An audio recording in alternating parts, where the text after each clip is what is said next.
তো গাইস আপাতত আমাদের কিন্তু 4টে সিঙ্গেল বক্স রেডি হয়েছে, দেখতে পাচ্ছ বাড়িতে বাজানোর জন্য। যে সিঙ্গেল ফ্রন্ট মডেলের বক্সগুলো 8 ইঞ্চির, একটা স্পিকার, একটা টুইটার করে বসবে। এগুলার তো আগে রিভিউ তোমরা অনেক দেখেছো, এগুলার বেশি ডিটেলস বলছি না।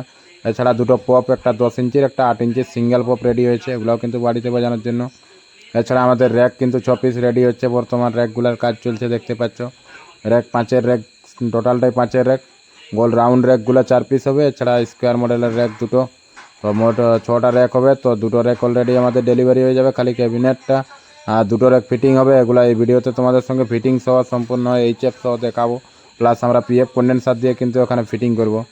তো এই যে র্যাকটা, গোল র্যাকটা দেখতে পাচ্ছ, এটা টোটাল ডায়মন্ড কাটিং হাইস প্লাস 450 K1 কোম্পানির এইচএফ। এছাড়া জেমস বনের যে পিএফ কন্ডেন্সারগুলো আছে, সেই কন্ডেন্সারগুলো দিয়ে কিন্তু ফিটিং হবে। তো র্যাকটা ফাইনালি আমাদের কমপ্লিট হয়ে গেছে। দুটো গোল র্যাক দেখতে পাচ্ছ, এটা ফিটিংও হয়ে গেছে, হাইসটা ফিটিং হয়ে গেছে, প্লাস ইউনিটও আমাদের ফিটিং হয়ে গেছে।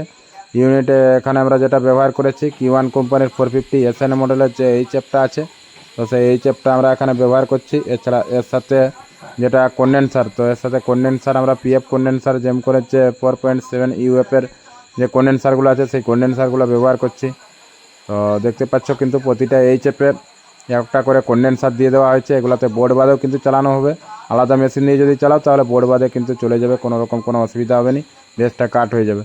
এই কন্ডেন্সারগুলো পিএফগুলো হেভি, কিন্তু এমনি আলাদা মেশিন দিয়ে চালাতে গেলে কিন্তু এটা পারফেক্ট হবে।